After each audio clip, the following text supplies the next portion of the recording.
Araling Panlipunan 4. Quarter 1. Week 9. Ang mga hamon sa pagkamit ng likaskayang pag-unlad.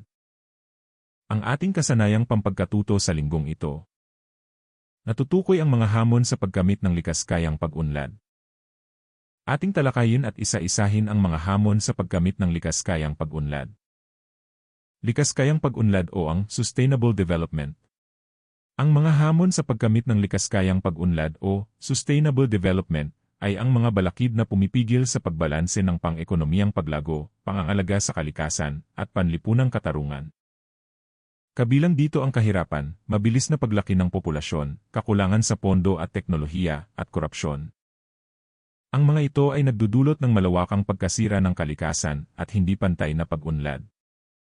Kahirapan. Ang kahirapan ay kalagayan kung saan kulang ang tao sa pangunahing pangangailangan tulad ng pagkain, tirahan, edukasyon, at kalusugan. Ito ay dulot ng kawalan ng trabaho, mababang kita, at kakulangan sa edukasyon, ngunit maaaring malabanan sa pamamagitan ng edukasyon, trabaho, at tulong ng pamahalaan. Populasyon. Ang populasyon ay tumutukoy sa kabuuang bilang ng mga taong naninirahan sa isang lugar.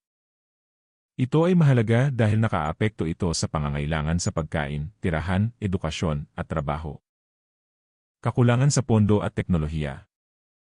Ang kakulangan sa pondo at teknolohiya ay tumutukoy sa kakulangan ng sapat na pera at makabagong kagamitan o kaalaman. Dahil dito, nahihirapan ang mga tao o sektor na mapaunlad ang kanilang kabuhayan at mapabuti ang produksyon at serbisyo. Korupsyon. Ang korupsyon ay ang paggamit ng kapangyarihan o posisyon sa pamahalaan para sa sariling kapakinabangan sa halip na para sa kabutihan ng nakararami.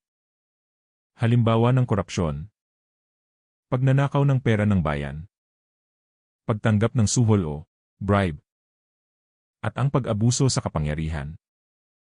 Ang mga pangunahing halimbawa ng hamon sa pagkamit ng likaskayang pag-unlad. 1. Kahirapan o poverty.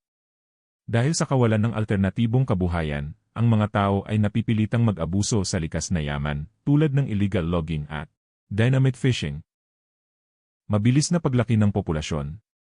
Ang mas mataas na populasyon ay nangangahulugan ng mas malaking demand para sa pagkain, tubig, tirahan, at enerhiya, na mabilis na nauubos ang mga likas na yaman. 3. Kakulangan sa edukasyon at kamalayan. Marami pa rin ang hindi nakakaunawa sa epekto ng kanilang mga gawi o, tulad ng maling pagtatapon ng basura, sa kinabukasan ng kalikasan. 4. Kakulangan sa pondo at teknolohiya. Ang mga umuunlad na bansa ay nahihirapang pondohan ang mga proyektong green energy, tulad ng solar o wind power, o makabagong teknolohiya na eco-friendly. 5. Korupsyon at mahinang pamamahala. Kapag inuuna ang pansariling interes ng mga leader, kaysa sa kapaligiran, hindi nagiging epektibo ang mga batas at programa. At ang panghuli ay pagbabago ng klima o climate change. Ang matinding epekto nito tulad ng bagyo, baha, at tagtuyot ay sumisira sa mga pananim at infrastruktura na nagpapabagal sa pag-unlad.